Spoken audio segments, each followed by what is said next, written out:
What were you like when I was 25? Well, I was obsessed. 25, so that would have been 87. I'd been in graduate school for 2 years. Well, you know, when I was 25 or so, I probably weighed about 138 pounds. I smoked like a pack of cigarettes a day.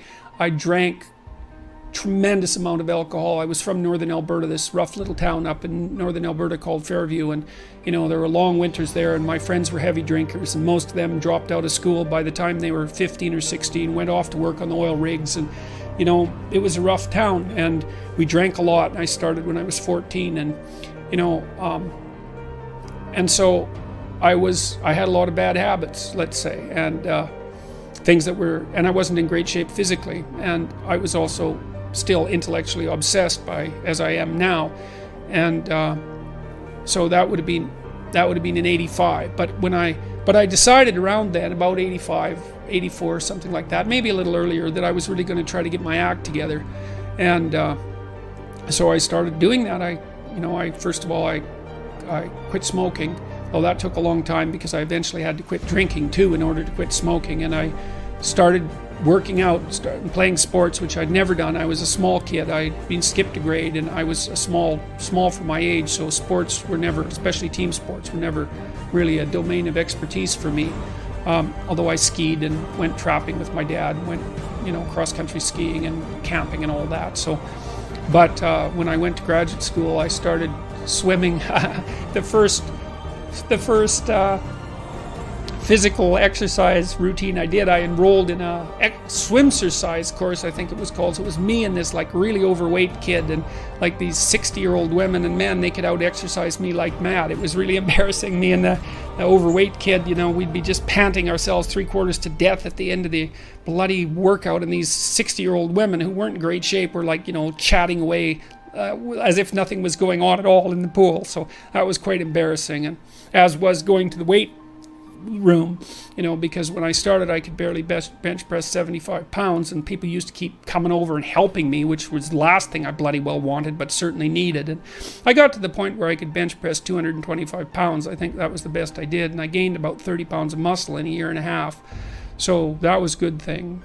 So like I was kind of a wild man, and you know, I'm a little bit manic in my temperament, and so you know, I was kind of going every direction at the same time.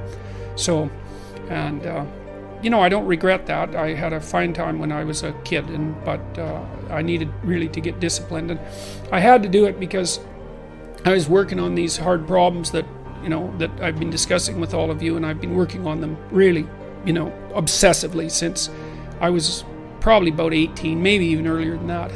Got to the point around 25 when I was in graduate school trying to get my PhD, so doing all my research. Like I published 15 papers by the time I graduated with my PhD, which was I think by a fairly large measure the most papers that any graduate student at that time had ever published at McGill. I think that's right. It might have been twice as many, or maybe twice as many, maybe even 3 times as many.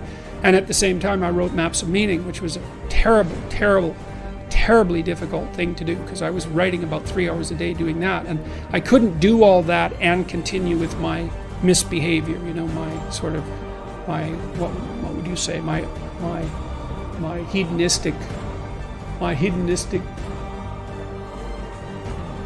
massive hedonistic consumption of alcohol and all of that. I just couldn't keep it up, and also work seriously on the issues that were at hand. So, you know, I had to stop. That's a sacrifice. I had to stop.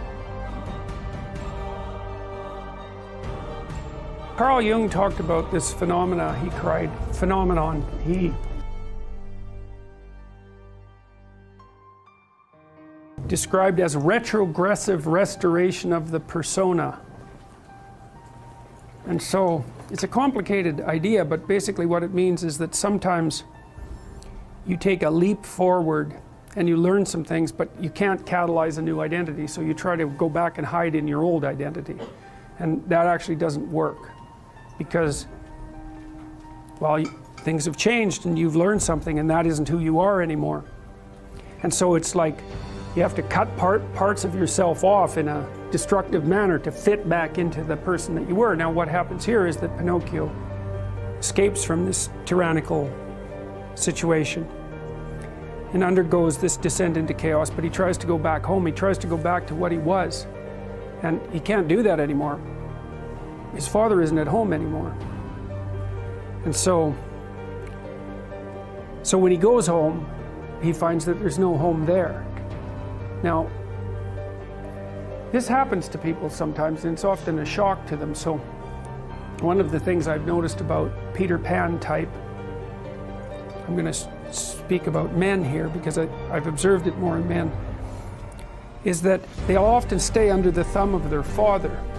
And you think, well, why would someone do that? Because it means they're subject to the tyrannical judgment of their father. They're always concerned about what their father would think or whether their father approves of them, and so forth.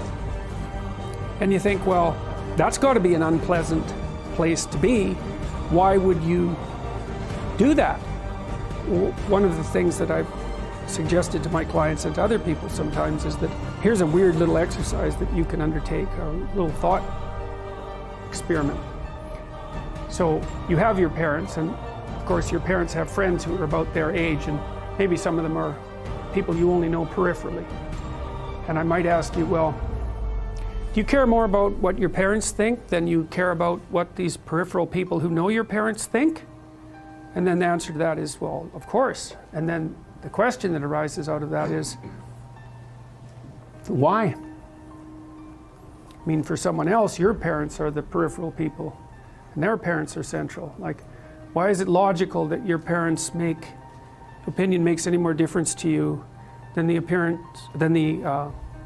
opinion of some randomly selected people who are approximately that age?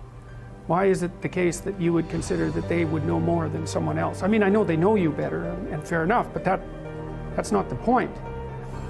And then another point there is that to the degree that your parents' opinion about you matters more than some randomly selected people of approximately the same age, Jung would say, well, you haven't exactly separated out the God image from your parents, and so you're still under that combination.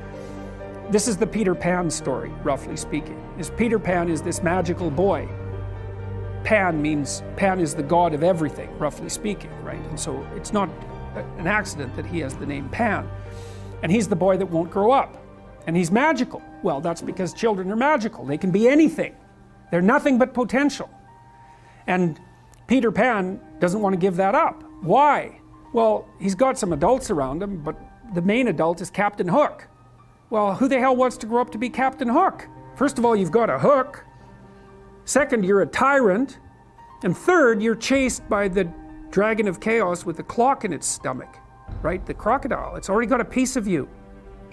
Well, that's what happens when you get older. Time has already got a piece of you. And eventually, it's got a taste for you. And eventually, it's going to eat you. And so Hook is so traumatized by that he can't help but be a tyrant. And then Peter Pan looks at traumatized Hook and says, well, no, I'm not sacrificing my childhood for that. So that's fine, except he ends up king of the Lost Boys. In Neverland, well, Neverland doesn't exist, and who the hell wants to be king of the Lost Boys? And he also sacrifices the possibility that he'll have a real relationship with a woman, because that's Wendy, right? And she's kind of conservative, middle-class, London-dwelling girl. She wants to grow up and have kids and have a life. She accepts her mortality, she accepts her maturity. Peter Pan has to content himself with Tinkerbell. She doesn't even exist. She's like the fairy of porn. She doesn't exist. She's the substitute for the real thing. And so, but the dichotomy that you're talking about is very tricky, because there's a sacrificial element in maturation, right? You have to sacrifice the pluripotentiality of childhood for the actuality of a frame. And the question is, well, why would you do that? Well, one reason is it happens to you whether you do it or not. You can either choose your damn limitation, or you can let it take you unaware when you're 30, or even worse, when you're 40. And then that is not a happy day.